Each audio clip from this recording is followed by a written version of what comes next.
Before we get started, we have Brother Bruce Lawrence that's here today. If you would, please, sir, come forward and lead us in the invocation. And Commissioner McCann, if you would, the pledge. Let's pray. Lord Jesus, King of Kings and Lord of Lords, we stand before you today humble, we stand before you thankful, and we stand before you coachable. We ask you, Lord, as we go through the day and as we lead our friends, our neighbors, our family, that we would lead from a point of your voice. We ask, Lord, that we would be listening for your guidance and your strength. And as one of those friends and neighbors, family, I'm thankful for leaders that lead from that point. I'm thankful for leaders that are not afraid to stand up for you. I'm thankful, Lord, for leaders that are not afraid to make decisions based on your standards. We love you so much, Lord. We ask that you would just walk with us today. Lead us, guide us, and direct us. In that mighty name of Jesus we pray. Amen. Amen. I pledge allegiance to the flag of the United States of America and to the republic for which it stands, one nation, under God, indivisible, with liberty and justice for all. Honor the Texas flag. I pledge allegiance to thee, Texas, one state, under God, one and indivisible. Brother Lawrence, thank you.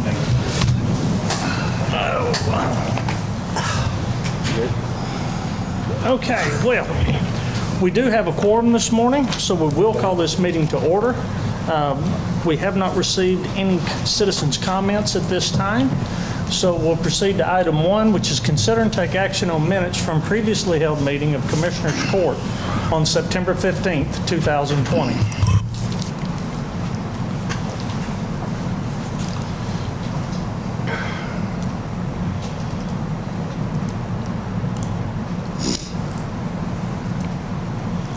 Are there any additions, deletions, or comments? Hearing none, entertain a motion. Hearing none, Judge, I move that we approve the minutes from the previously held Commissioners Court meeting on September the 15th, 2020, as presented. I'll second the motion. Motion made by Commissioner Tooley, second by Commissioner McCam to approve the minutes of Commissioners Court on September 15th, 2020, as presented. All those in favor? Item, we have 4 for, and 1 abstention. Right. Item passes. Item number 2, consider and take action on resolution authorizing county grant to Meals on Wheels Ministry Incorporated for the program year of 2021. Gentlemen, this has been an annual process that the county has done for many, many years. This particular process has been in place, I believe, for about 12 when the new grant came out. And this is the county's matching portion that brings Meals on Wheels into Henderson County. This resolution is support of the governor's grant program and it through the Texas Department of Agriculture. And it is to supplement those homebound persons in our county who are elderly and have disabilities. And it's a great program. We have, as I said, been a part of it for many years and hope that we get to continue along in this. We have made the usual budgetary commitments of $5,403, and we're prepared to move forward this as we have in years in the past. Are there any questions or comments? It's a great program that really had its beginning in the mid-1980s with, some of you may remember, when they used to do the communal feedings. You know, each of the small communities, it's part of the reason why we had so many community centers pop up during there, as they started out as a feeding location until they became more of a delivery service than of a communal feeding organization. So Is our region still in Tyler? It is. It is. I believe there are 7 counties that we are joined with out of Tyler. It's really a great program. It's in conjunction not only with the state of Texas, but also with the East Texas Council of Governments. For Meals on Wheels to be qualified for the grant, the county must make this donation. That is correct. For it to qualify for the grant, before this donation must be made, for it is the in-kind match that helps bring that program to the county.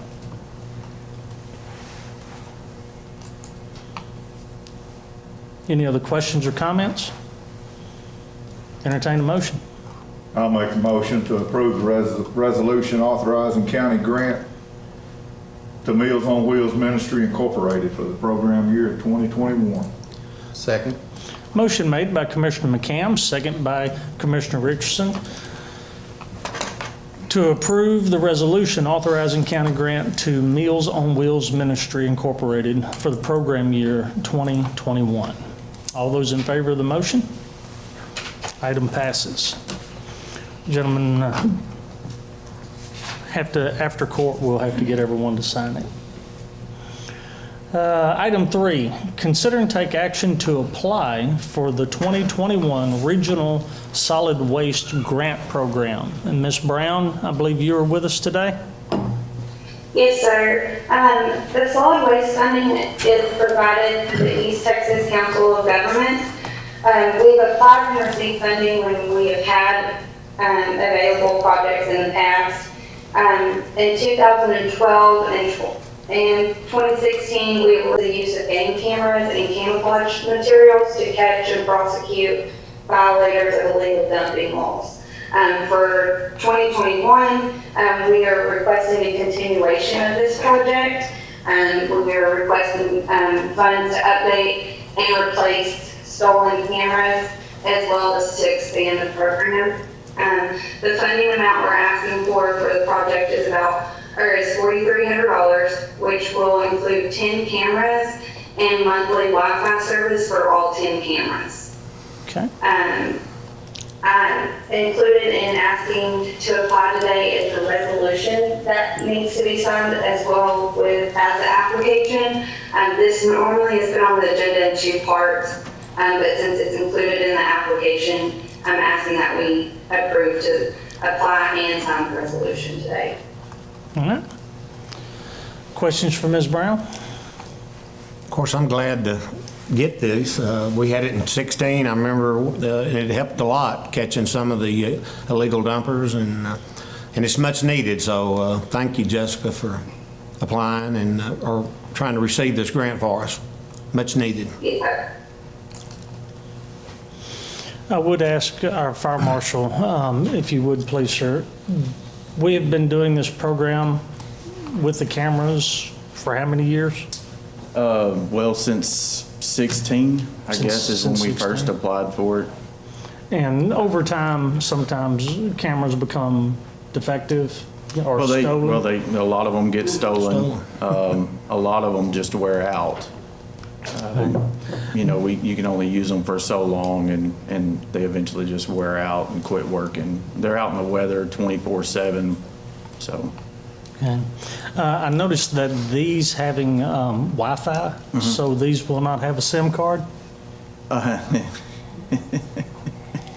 Yeah.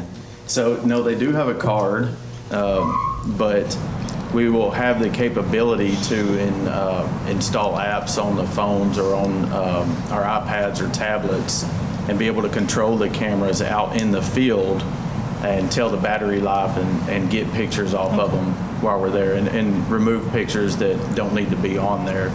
It's one of the downsides to the camera systems that we have now is, if we leave them out there for a week and we take 8,000 pictures, well, that's a lot of pictures to try to go through and look to see if we can find if something was dumped in front of them. So this would alleviate that problem. And actually, Sherry, Have them back, guy dumping a boat one time, backed right up to the trailer or to the tree that the camera was in. and tied his boat to the tree and pulled out from under it, so. But we do catch them. The camera technology is changing, so it's not like it used to be. They actually had to be right in front of it. Now they have a lot more technology to where it's wider lenses, and the action side of it that actually sets the camera off is different angles. So the technology is changing, and it's really helping us out. So we do catch a few of them, and like I said, Sherry's really kind of heads up that program for us and takes care of most of that. So this, it's really not a Wi-Fi, is it basically like a cellular service in each camera? That's It goes by correct. It is cell service. It is a cell service that just downloads the pictures to the app. If they steal those others, they're probably gonna try to steal these too. Will you be able to track them? I'm not real sure if these have GPS. Okay, these do have GPS locators on it. Yeah, Sherry, come up and talk Come about forward, the Ms. cameras. Bowers, and tell us about them. These do have GPS in them, but they're also able to take a photograph of the person taking it. As he's taking it, we're going to get it on our phones. We're going to see their face. Or now, where they're still in our cameras, we don't see any of that. They just take our camera, our SIM cards, everything involved. They're able to do it with their cell phones. They can turn the camera on and scan the area and see our cameras through the infrared. And that's how they're finding them. Okay. Questions? All right. Now, Ms. Brown, you said there is the resolution and the application, and Yes, sir. we will need to approve both with the judge's authorization to sign? Yes, sir, that's correct. Okay. All right. Gentlemen, anything else?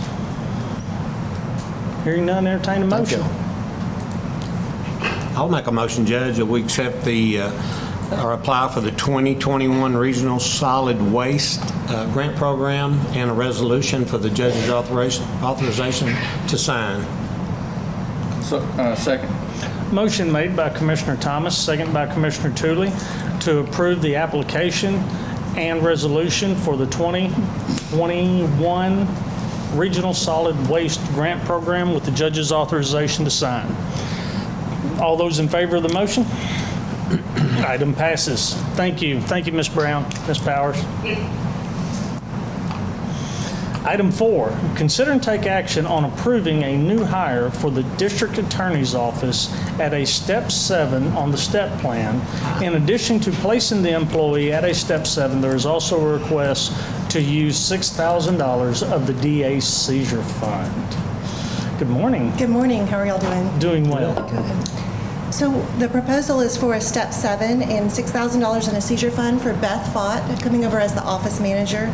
She's coming over from the county attorney's office, where she is currently a Step 7, and she would be replacing an office manager in the DA's office who was at a Step 7. So it's budgeted for. Beth has worked for the county since 2015 in the county attorney's office, and she previously worked in the district attorney's office from 2005 to 2011. So she has quite a bit of experience. She is willing to come over early, and she will be starting in October. And so we're excited to have her. Yes, the county attorney's graciously agreed to let her leave, and she's agreed to come on over, and I think it makes total sense for her to go ahead and come in at the salary plan that Ms. Palmer has set out for her. That way she'll be up and running and ready to go this coming year, hopefully when things are cracking back open, and it's going to be a busy year for them. So I think that makes total sense. As far as the additional $6,000, I think Jeannie wanted to, that's for next year. However, I checked with Lynn McCauley just this morning, and we have over $5,000 left because several of the people that were having their salary supplemented have left, so we've only got 2. I believe Ms. Palmer wants to prorate Beth with approximately $500 a month, which will be easily covered by the money that's already been budgeted for this year. So the $6,000 total will be for next year. We wouldn't have to dip into that. She could be paid out of what we had already budgeted. Okay. Mr. County Attorney, you have anything to add?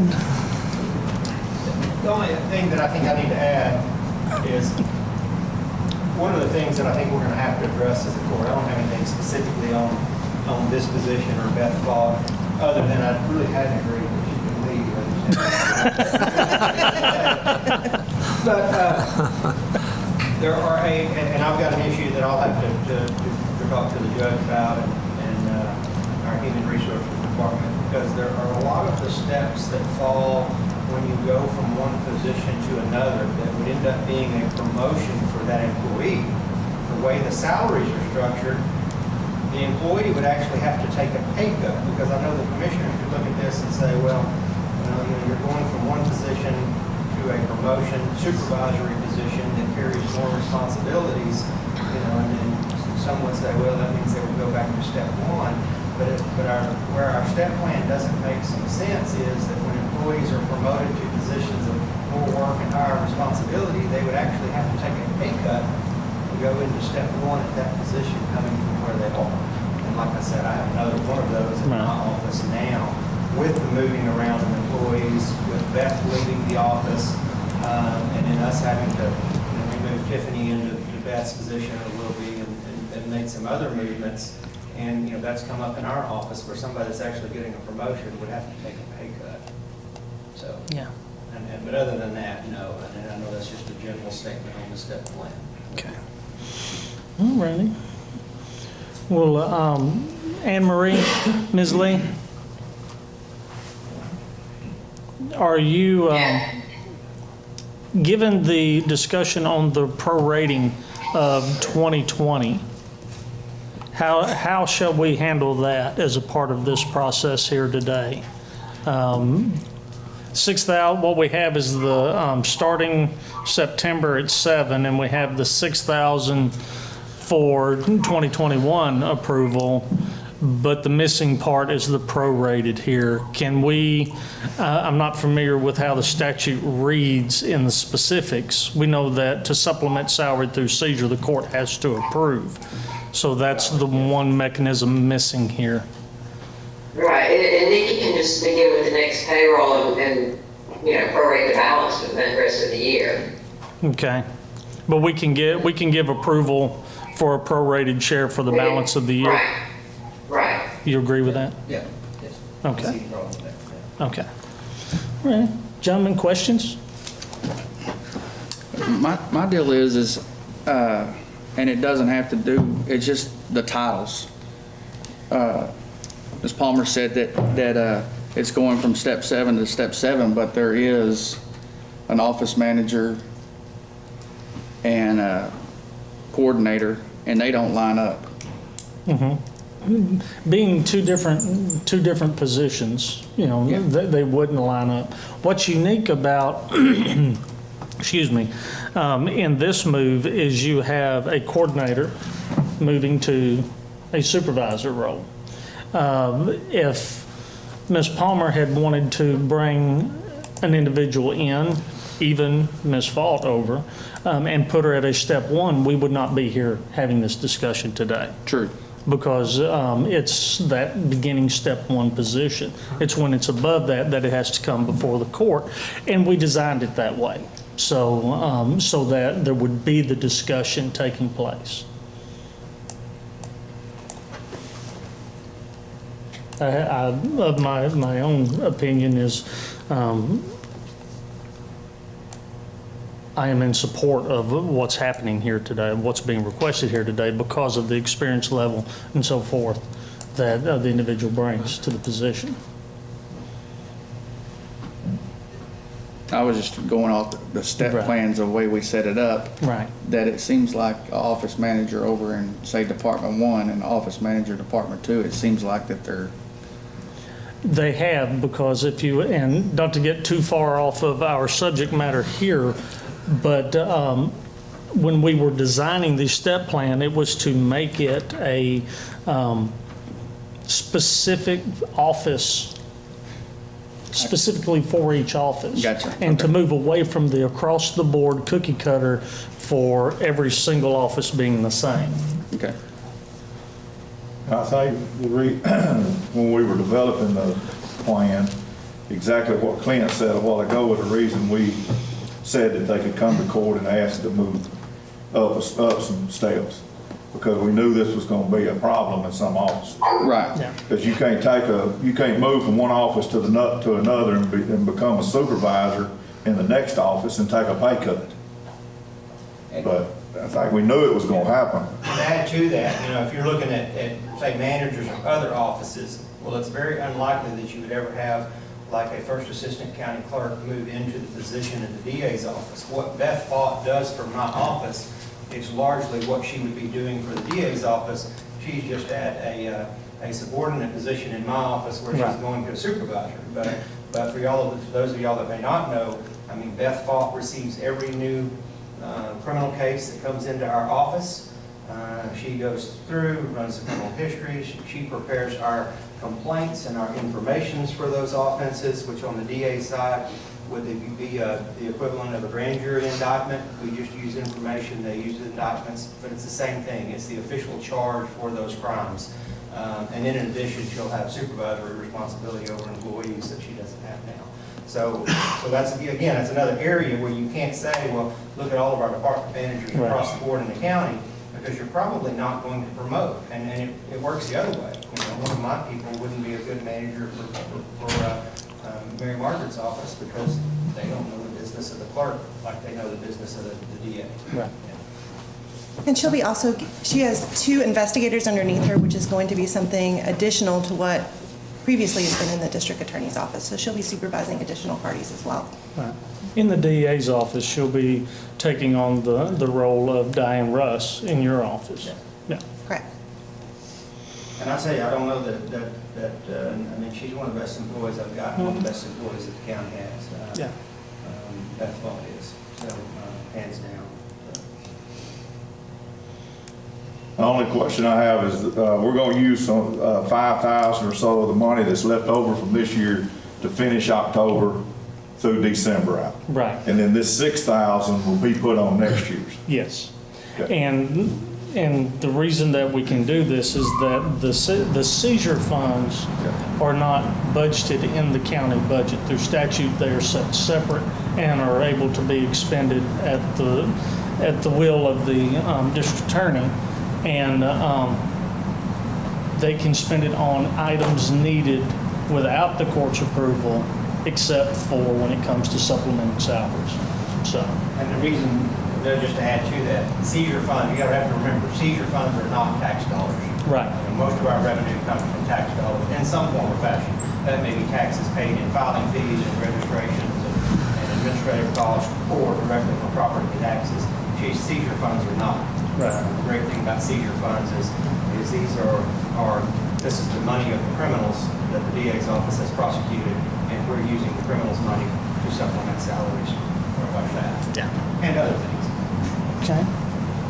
I move to approve the new hire for the DA's office at step 7 on the step plan. And approve the request for 6,000 from the DA's seizure fund. And 2020 to be prorated. And the 6,000 will be prorated in 2020 over 12 months. I'll second his motion. Okay. Is that right? I'm giving our clerk opportunity to write it out. Yes, we have motion by Commissioner McCam, second by Commissioner Hall, to approve the request for the new hire to be placed in step 7 with approval of $6,000 of seizure funds to be expended for 2021 for salary supplement, and the approval of the 2020 or the remainder of 2020 pro rata share of the 6,000. That was Commissioner Thomas. Commissioner Thomas, did I say Hall? I do apologize. No, you didn't. You good with that, Mary Margaret? All right. Ms. Lee, you good with that? Yes, I sure am. All right. Any further discussion? All those in favor of the motion? Item passes. Thank you very much.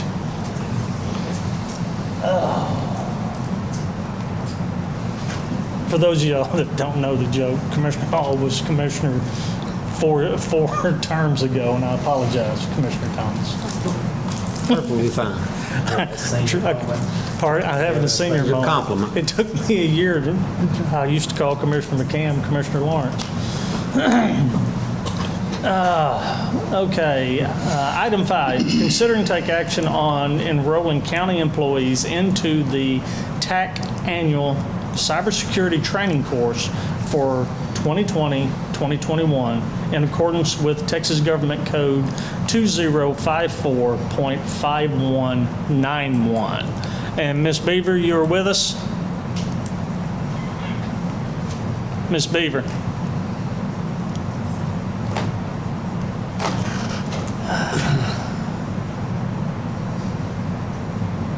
You have to unmute yourself, ma'am. You're muted. Yes. All right. We are discussing the annual cybersecurity training course. Yes. So basically, all I need is the judge's authorization to sign to enroll all county employees into the cybersecurity training that TAP provides free of charge to them. And this is a continuation of what was passed last year, and I believe we completed that round this year with a 100% involvement. Yes, 100% completion rate of all county employees that were on the books as of June 14th. And we will have until June of 2021 to once again do this. That is correct, yes, sir. And this must be done annually, every year. That is correct also. Every single year is the exact same course all county employees have to take. All right, thank you, ma'am. Mr. Brock, you were also a part of this process. Do you have any comments that you would like to add coming from the IT department? Do you have any pertinent additions to this discussion? There's actually going to be some discussion. I'm going to go ahead and kind of lean into the policy that we have, the IT committee spoke about recently. There's going to be some more terminology added to the IT policy for specific cybersecurity. I guess that term is going to be added because it is, what we've seen with like Athens ISD, what you're seeing with other counties, they're getting ransomware, they're getting taken to the cleaners by these people that nobody, it's faceless group that, they have to pay them, and good luck if you even get the data. So the thing about cybersecurity, it's kind of become a joke in some ways, but in the same breath, it is very serious and it can be very costly. So what a lot of companies are doing, it's kind of like a catastrophic loss. They're using insurance policies to pay the what's it called, the premium or whatever, so that the insurance company can pay the bigger amount to these ransom people and hoping that they get their software back or their data back. In the same breath, I'm also trying to compensate to make sure that we don't have a user that's trying to do their job on a daily basis and gets tricked into clicking on something and sitting off a bunch of data and locking things down.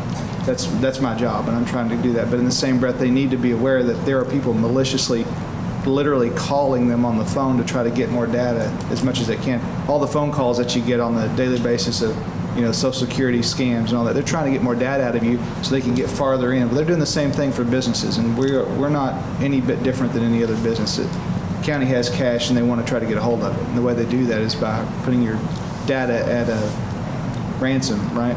So cybersecurity in the training that they're offering, it's a low-level training. I'm not going to lie about that, but it does make you aware, and there are more levels out there that you can go into, and anybody that wants to move forward with that, I'm happy to try to compensate for whatever we can and try to guide them in the right direction, because it may be like Clint was saying earlier, something with the clerk's office that doesn't apply to the attorney's office, but it's like with land records and deeds that we recently went through that, the fraud and things that were going on with that we wouldn't have thought of, but somebody did. Somebody stealing cameras. I mean, that's how crazy this world is. They're trying to get in, and the doorway that we have open 24 hours a day is the internet. So that's where we're having to be real careful, and that's why cybersecurity is so important to keep an eye on and try to get as much awareness raised as possible. I'm thankful for TAC offering it for free. Is it a correct statement, is that technology and the use of it have come so far that it's now that one of the largest vulnerabilities are the users versus the software, and that's what's predicated and caused for the need of this type of training? It's the human element, for sure. And, it's like, using your debit card at the store. You're doing it, as securely as you can, but who knows when you hand it to somebody what they do when they take it to the back. It's unfortunate that the human element is the weakest link. Now, there are software vulnerabilities, and as soon as we find those, we see those being exploited, we close the door on that, or we patch, or whatever you want to call it, updates, and we try to keep that current. And that's one avenue, but yes, the majority of them, I'd say, more than 50%, way greater than 50% is the human element. Questions? You did say TAC is offering this for free, so there's no charge to us for Correct. For the training and the testing. Correct. Okay, thank you. And they also give us an overview on the management side as managers, and I think Ms. Beaver and I think I'm a manager as well. We can go ahead and look and see, what the assessment and how good you did. So you can pass. So you get a 70, you passed, but maybe there's something you might want to review with that person. Hey, you didn't do so well. Maybe you skimmed through it. Maybe they had calls coming in. Maybe they were trying to do that training while they were still trying to work. How do we make that? Maybe that's something we should look at, is how do we make that training a little bit more serious and say, we can give you a time here and there to, that you don't have to try to do it during your regular work hours. I don't know if that's possible. But as far as it's like training that we've offered at the county for Microsoft Word and Excel. I mean, even when we take them up to the training room, we kind of isolate them. When something important comes up and that's the person that's their go-to on it, they come and pull that person from training. So they're missing some pieces just because we're getting pulled on at our desks, and that happens. So maybe what I was saying with the management side is we can look at it and say, look, you only got 70% on this. There's some important pieces here that we'd like for you to review. And it may be simply that they were just trying to do their job as well. Other questions? Yeah, Josh, I have a question. HR said that all employees, but is it just the employees that have a computer issued to them, or one that works on the computer daily? Correct. It's someone that uses a system. I mean, honestly, she maybe will answer this. I'm assuming it's offered to all of us. It's just how many we sign up, and I think that's what we viewed it as, was how many people actually have access to the system, how many people have a credential, they log in. Those are the people that are going to be vulnerable to the system, right? If you don't have a login, you shouldn't be on it. But the point is that, if somebody else wanted to take the training, I think I'd figure out a way to get them, training if they wanted that. Well, my deal is talking about the road and bridge guys. Some of them, maybe 6 of them, have a county email that they've never used before, but there is one guy that maybe does parts and orders parts off his county email, so he probably needs to have it. Sure, if he's logging in, absolutely. Okay. Other questions? I did run into an issue the other day on the email. A vendor sent me a bill, and it looked suspicious. Instead of just having the bill and an attachment, it had a code it wanted to click on. And so I called the vendor, and she said she was having a terrible day because she'd been hacked, and about, I don't know how many emails been sent out from their business. Said, don't open it. Yeah. So I'd seen that there was something different about it, and I guess that's what they call the phishing. Correct. Emails and stuff. Correct. And that's part of the process, is they take something that looks legitimate. Right. And it's being able to recognize that this training pushes to the forefront. Right, and that's the thing is that, so let's say I have an escalated credential, which I do. So I have availability to a lot of things that a lot of you don't. I run backups, I run the server sets, and I get an email that says Judge McKinney, and it says, I need this urgently, get me this, which happens occasionally. He says, I need this right now. And he'll send me the email, and most of the time, if I get that urgent email, he comes around the corner and says, I need that now, can you hand it to me, can you send it to me, whatever. But he sends me that, and I don't get a text from him, I don't get a call from him, I don't get a visit from him, and you have that gut reaction, is this legit? Even though he says he needs it. So that's what it teaches you, how to look at that email, how to view the address and how to view where it came from and kind of get an idea, does this look legit on all levels? And then if you still don't feel good about it, text him, call him, and say, hey, is this from you? I got this email. And he may say, yeah, I need it now. Hurry up. But I'd rather you err on the side of caution in that regard, because then if I send out some data that wasn't supposed to be sent to somebody that we don't know, they have more data on us. Now they have a little bit more foot in the door. Any further questions?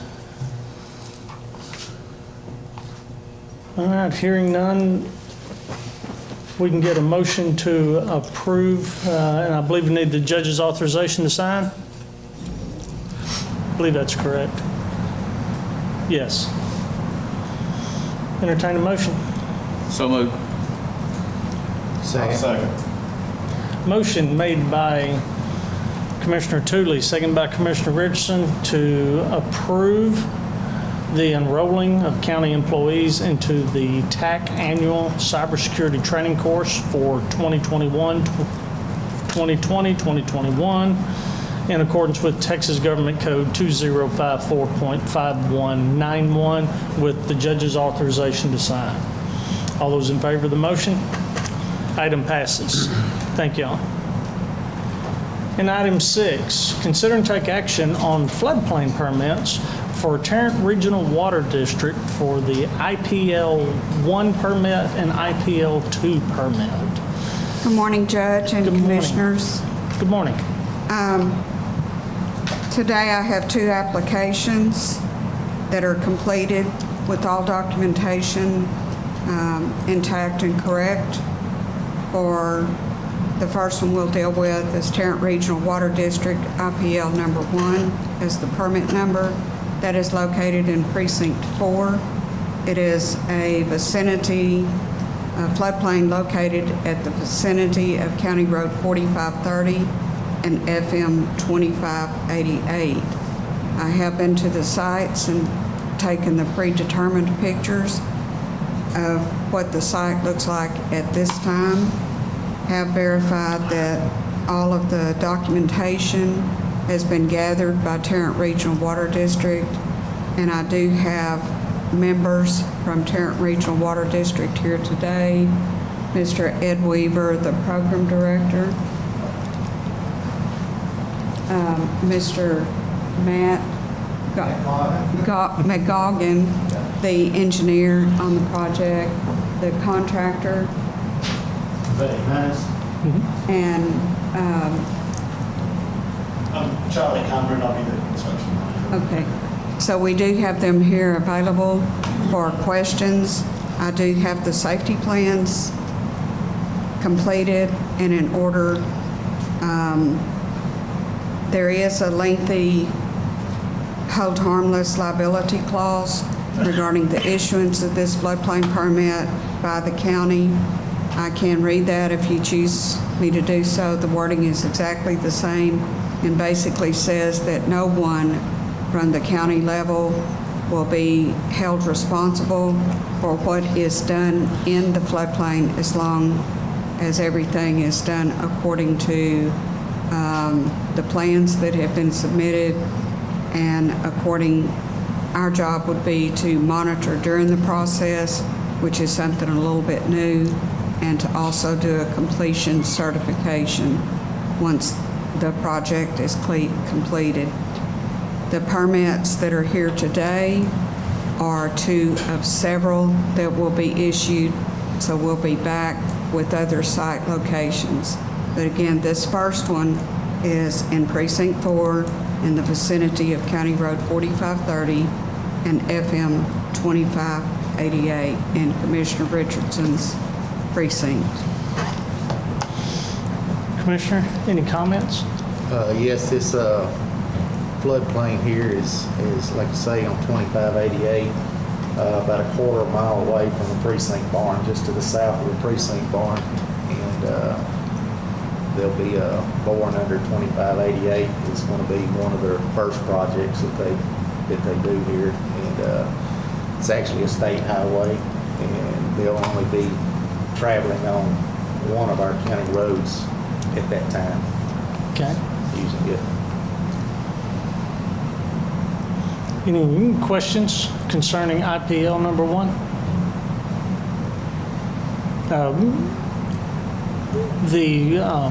You mentioned county roads.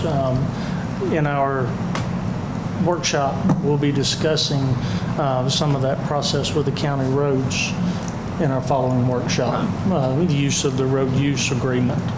So, okay, let's go ahead and do IPL 2 if there's no further questions about IPL 1, and then once we've done that, we will approve both in a single motion, or we'll take action in a single motion. The second project is in Precinct 1, Commissioner Thomas's precinct. The vicinity and the vicinity maps verify that it's 1/10 of a mile south of the intersection of County Road 1300 and what is known as Crossroads Drive commonly on the map. And we can clarify that location a little bit to be the Farm to Market Road actually that's there. But in the vicinity maps, that is how it's named, is Crossroads Drive.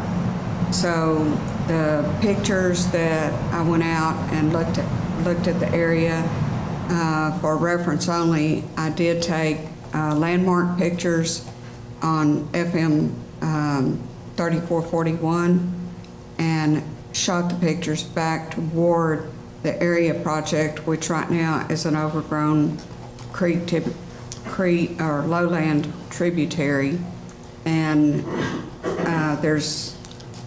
we'll also be monitoring that during the process of development in that floodplain area.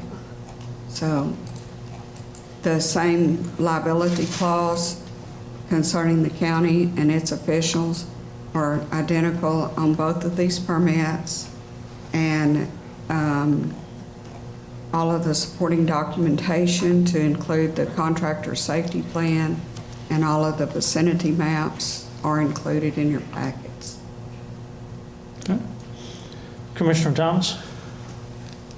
Of course, I've had a chance to work with the IPL pipeline over in the west side of the county, Trinidad area, Old River Road, and it really would work well with them. They were very much in contact with me, everything we did. And after the court today with the workshop, I thought we would discuss the roads and the road use agreements to get those straight on what county roads we are going to use, if any, and I know there's a couple. So I thought we'd discuss that after court. But very familiar with IPL and the work they've done, and been very pleased with the starting at the Old River Road and actually Key Ranch Loop. Exactly. So the only difference between those former projects and this one will be the work that's ongoing during the development, actually down in the floodplain. We'll do more pictures and verification of the process that we've agreed to in the permits. I don't have any doubts that Tarrant Regional Water District will work with us diligently and help us with the site plans and the site visits, as they've done that this time as well. Any questions from the court? All right. Well, hearing none, and in accordance with our floodplain ordinance, these permits must be considered by the court and approved before work can progress. That's correct. So we'll entertain a motion to approve the floodplain permits for IPL 1 and IPL 2 for Tarrant Regional Water District. Well, Judge, I'll make that motion that we approve the floodplain permits for the Tarrant Regional Water District IPL 1 and IPL 2 as presented. Second. Motion made by Commissioner Thomas, second by Commissioner Richardson to approve the floodplain permits for Tarrant Regional Water District for IPL 1 and IPL 2. Any further discussion? All those in favor? Item passes. Thank you, ma'am. Judge, I'd like to be excused with the team members for filing purposes, and then we'll be back for the workshop. Thank you. Thank you. Item number 7, receive financial reports, and I do not believe we have any today. Item 8 is consider and take action on payroll distributions and accounts cash sheets. Mr. Bynum. Yes, sir. I do have the payroll disbursement totals for bi-weekly number 19. I need to get court approval on it if I can, sir. Okay. Gentlemen, they are in your backup. Have any questions? Hearing none, entertain a motion. So moved. I'll second the motion. Motion made by Commissioner Tooley, second by Commissioner McCam to approve the payroll disbursement totals for biweekly 19. All those in favor of the motion? Item passes. And also, Judge, I have the August cash sheets for 2020 that I need to get approved as well. Any questions? Hearing none, entertain a motion. So moved. Second. Motion made by Commissioner Tooley, second by Commissioner Richardson to approve the account cash sheets for a period ending October of 2020. All those in favor? Item passes. Thank you, Judge. Thank you, sir. Item 19 is consider and take action on submitted contracts, and we do have one today that did not make it into the backup, and we emailed it out Monday, and this is involving Tyler Technology and the software as a service agreement for the Odyssey system. And we have, again, with us, Mr. Brock, our IT director. And gentlemen, it's hard to believe, but here we are again with the Odyssey project, which started really 7-8 years ago from when we first started looking to make the change to a 5-year agreement and then an additional year since then. And it's come up again now for renewal. The IT committee has met. They met last week and discussed the background and the history and gave its approval in that meeting as a recommendation to Commissioners Court that we proceed. So, Mr. Brock? So in the discussions in the last few months, we started, I guess back at the beginning of the year, Judge McKinney and I talking directly to Tyler Tech, trying to come up with a solution on this contract. And then we got kind of stalled out with all the fund, the coronavirus COVID fund. But in general, Tyler Tech sent us a letter saying that we needed to pay them a new amount, basically, gave us a new amount, and we pushed back saying that we would like to renegotiate with a multi-year contract so that we can break down the price, just like we did at the first go around with them. And so that took some time with negotiation of numbers and trying to wrap our minds around where they were headed and what would be the best for the county. We spent probably, I don't know, I'd say a solid 3 months going back and forth trying to get some information on what we should do, not only financially but in the future with Tyler Tech. The one thing that they didn't mention was that we basically got another year out of the 5-year contract on them. They started the term, and there was some terminology, and I wish Clint were here. There was some terminology that they kind of goofed up on, which was the contract date versus the training date being the start of the contract. So we theoretically got another year's worth out of that 5-year contract at the same rate. So I feel like we're a little up on them in some ways, if you want to call it that. Not to say that the dollar amount is a small amount, it's not. So what they were proposing is that over the next 5 years it would escalate, and their number was 8%, Judge McKinney? Yes. 8%, but by the time we calculated it out, we kind of figured it to be about 12%. And it was an 8% number as it calculated, but in the grand scheme of things with what they were proposing and the movement, we saw it more as a 12%. So when it all boiled down, over the next 5 years, we were looking at like $1.6 million. When we went back and did our numbers and kind of, I guess, landed between where we were and where they were proposing, we landed at a number that was about $150,000, $160,000 less than that number. So we pushed and pulled and tugged, and we threw every wrench we could in the cogs, and came up with, instead of it escalating over the next 5 years, is that this year we would have a rate of $268,000, give or take a little bit.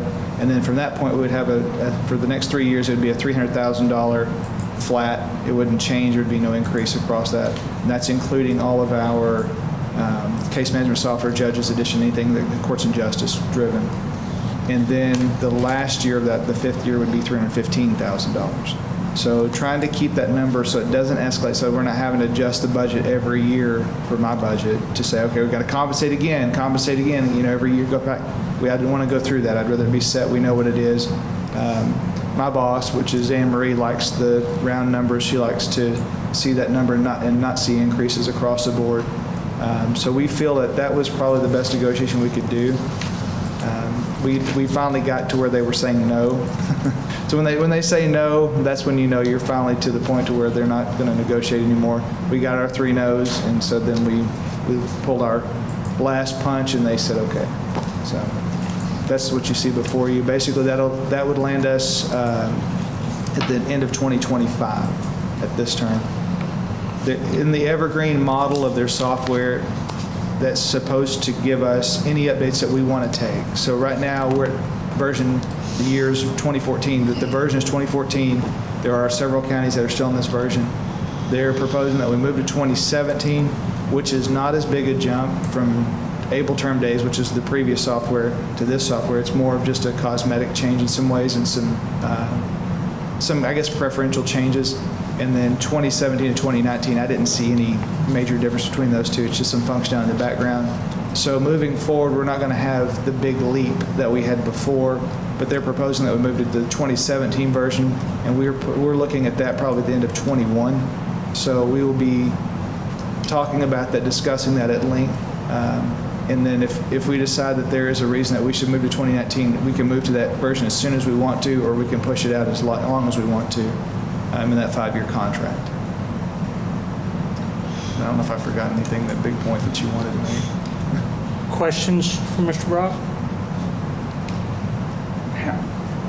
So I wasn't here when that happened. How many departments use this? All of your courts, all of the clerks, the attorney's offices, JP offices, and sheriff's office. So all courts and justice, anybody that touches that.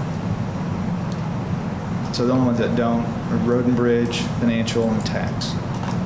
I'm not forgetting anybody. Road and bridge does too?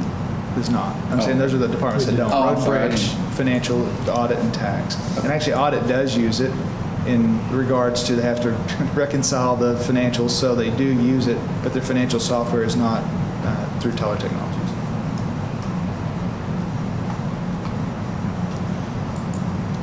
Take us through what year did you say, Josh? 2025. 2025. Actually 2024. Is it? Yes. I'm sorry. Oh, that's right, because they're retroacting it back. So they're kind of gaining some ground on that year that we got. But we did get the year for free last year, no increase last year. Yes. So we eked that one out. That's what the deal is. So starting 2019 to 2024. I got you. Actually, when you look at the investment summary, the 2020 payment is the same as the original contract. So the 268? Yes, the 268. Right. That's everything included into one. Right. We were paying like 230, 220 something because it wasn't all combined. Right. They were adding all those together to make one payment.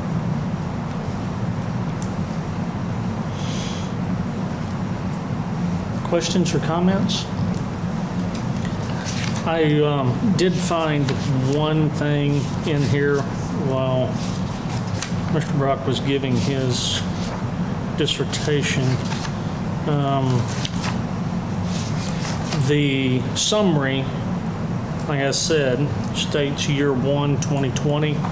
And on page 7 of the agreement, under section F, term and termination, it has October the 1st of 2019. And when we do take action, if we do take action to approve, I would like it in the motion that it be October 1 of 2020. So that, and I have made the notation on the contract as well, so that everything is the same. The summary says October 1 of 2020, but the actual agreement says 2019. So.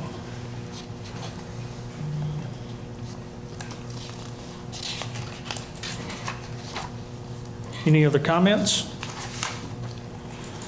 In this renewal, Mr. Brock, we'll have sometime next year business process review as we get ready to move forward.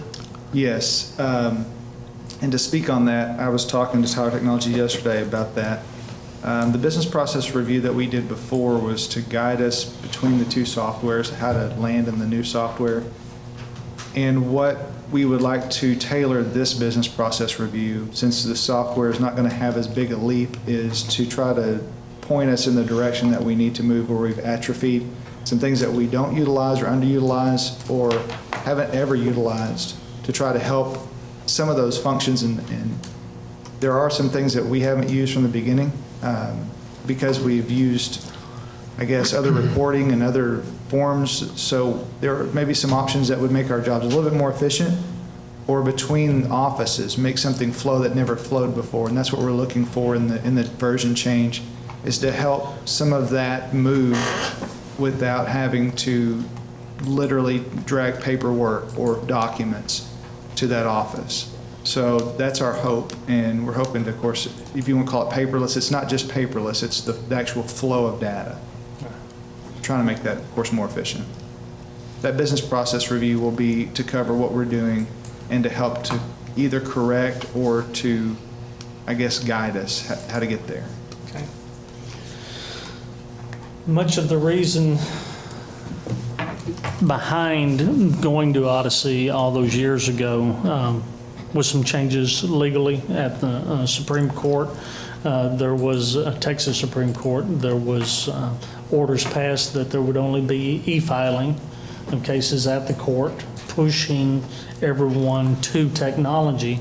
But as far in my mind, being a part of that process, it was a way to make us more efficient and less keystrokes, less paper hauling, less double entry, which causes for opportunity for error, which causes for polluted data, which we got a very good taste of when we originally made the conversion.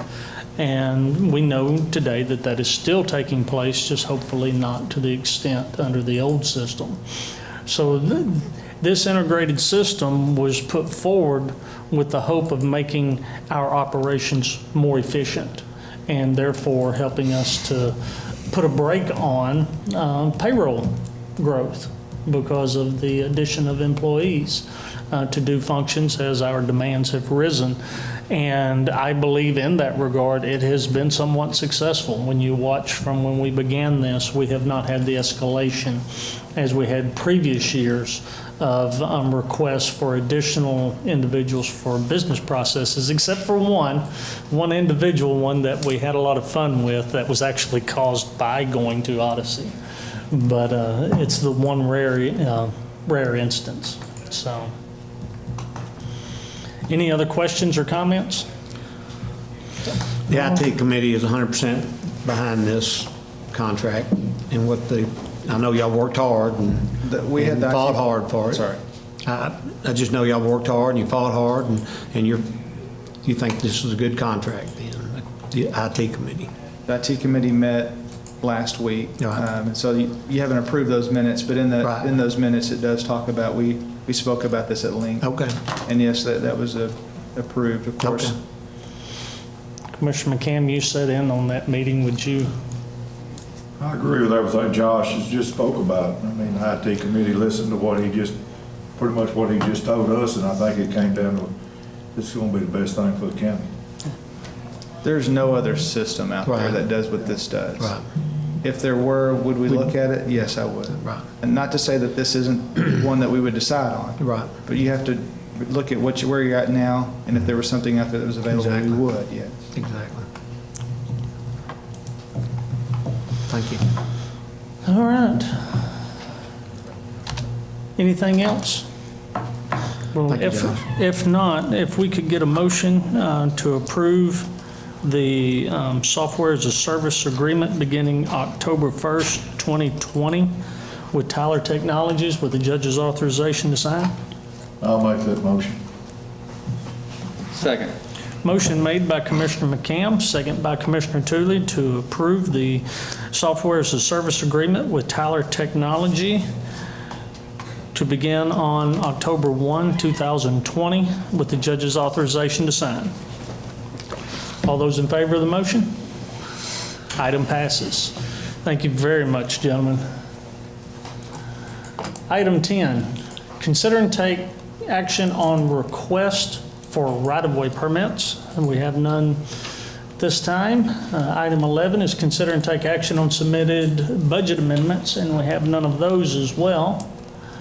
But item 12 is consider and take action on payment of bills, and we have two of those today. And Ms. Maple, I believe you're with us. Yes, sir. All right, which one you want to start with? I guess let's start with the August sales tax Okay. for $1,337.05. Gentlemen, questions, comments? I move to approve the August sales tax. I'll second. $1,337.05. I'll second his motion, Jay. Motion made by Commissioner McCam, second by Commissioner Thomas to approve the August sales tax bills for $1,337.05. All those in favor? Item passes. Next one. Okay, this week the bill total is $255,658.98. Commissioner Thomas, questions? I have no questions, Jay. Commissioner Tooley? I have none, Judge. Commissioner McCam? I have none. Commissioner Richardson? No questions, Judge. All right. Entertain a motion. I'd like to make a motion to approve the bills of $255,658.98. I'll second the motion. Motion made by Commissioner Richardson, second by Commissioner McCam, to approve the bills in the amount of $255,658.98. All those in favor of the motion? Passes. Thank you, Court. Thank you, ma'am. Item 13 is consider and take action on submitted plats. No plats today. And 14 is open and consider bids. And I believe we do have one, but don't see Miss Nicholson. Ms. Lee? Let me go grab her, okay? Okay.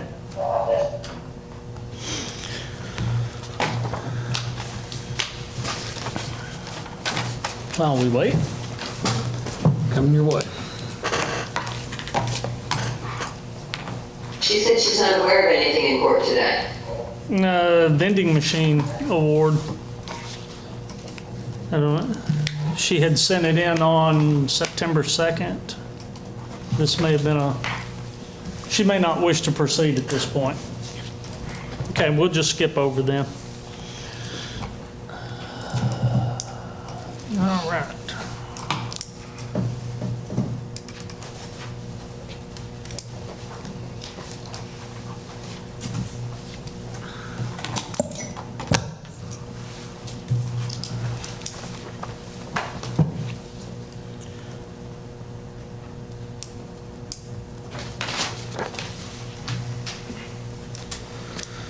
And gentlemen, we have the resolution that I'll need to get everyone's signatures on. We'll take a break after, probably a 10-minute break after court before we start our workshop. And we'll get that resolution on the Meals on Wheels for everyone to sign.